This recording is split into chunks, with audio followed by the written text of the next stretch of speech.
Hola mama, hola family, or should I say ni hao. This weekend our family is going to be celebrating the Chinese New Year. It was supposed to be celebrated last weekend, but Ken was still enjoying his birthday last weekend, so we shifted our celebration to this weekend. Now, I know that Chinese New Year is just not part of our culture really, but it's part of Christina's culture, and it's a fascinating thing to celebrate. Plus, I have been dying to learn to cook Chinese food in a more authentic way, and I've been practicing for months. So we're having a big party this weekend, lots of food, the whole family, and we're going to be celebrating Chinese New Year.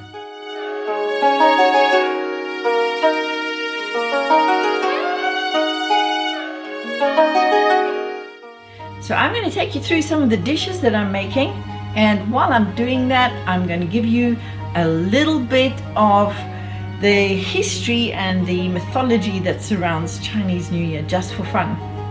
Now, one of the things we discovered when we went to China is that they don't have the same kind of food that we have, which sounds obvious, but like their food is really different.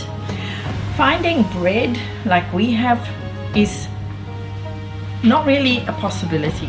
And then of course, coming back to Australia, I couldn't find the bread that I needed for some of the Chinese recipes that you really need if they're going to be authentic. So today, the day before tomorrow, I am making milk bread. Milk bread has got cream in it, which is crazy. We don't put cream in our bread, but milk bread does have it in, and I gotta tell you, makes it really yummy. So another thing that our bread doesn't normally have is maple syrup.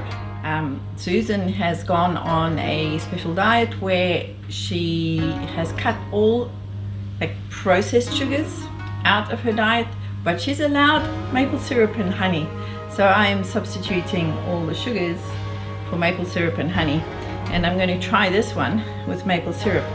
Apparently I have to put in 75 grams, which is quite a lot.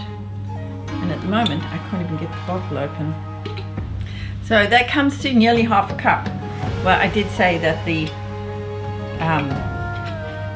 bread would be sweet and very refined. It's more like a dessert bread, actually. Quite yummy.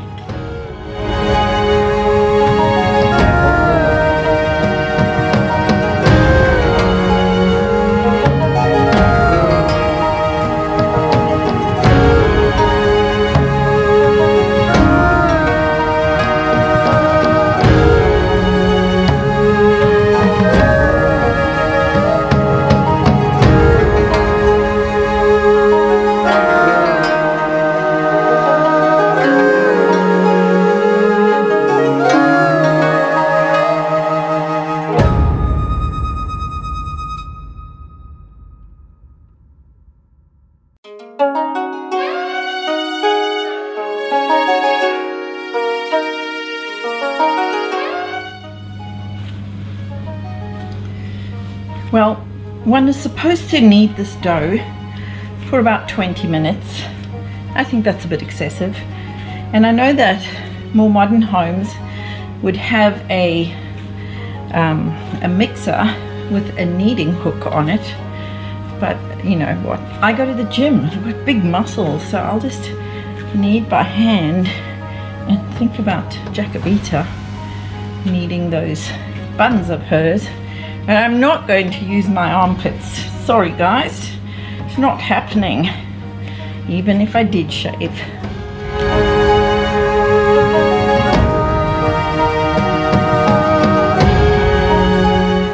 You know, it has been cold and rainy. I can't believe it. It's February, it should be really hot. It's been cold and rainy for about 2 days, and it's been raining most of the day today. But when you are in a subtropical area and there's a lot of water around, it gets really humid. I don't even need a pot to steam up my glasses at the moment. Anywho, I've had a look in the oven and the bread is looking really good. Have a look at it. Da, da, da. It's risen nice and round, and it's at least 1.5 times the size when I put it in. It's nice and damp. I think it has to be damp to keep it soft and so that it doesn't get a hard crust. But my next job is to take away all that risen dough, punch it down and form it into a loaf. I'm going to need flour for that, so I'm going to get really messy. I put on old clothes because I just don't do aprons. I don't have an apron. Maybe I would do them if I had a full apron. I've got a half apron that Susan made me, but you know what, the flour just gets everywhere. So here we go.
And there she is, looking delicious. Now I just am brushing it with a simple syrup, which I've made with maple syrup and hot water. It is a sweet bread, remember, and it gets eaten any way you like, but one of the favorite ways from the area where Christina grew up, and I think in Hong Kong as well, is to have your bread with condensed milk poured over it. So you have it as a sweet rather than a bread. Can't wait to break into that bad baby.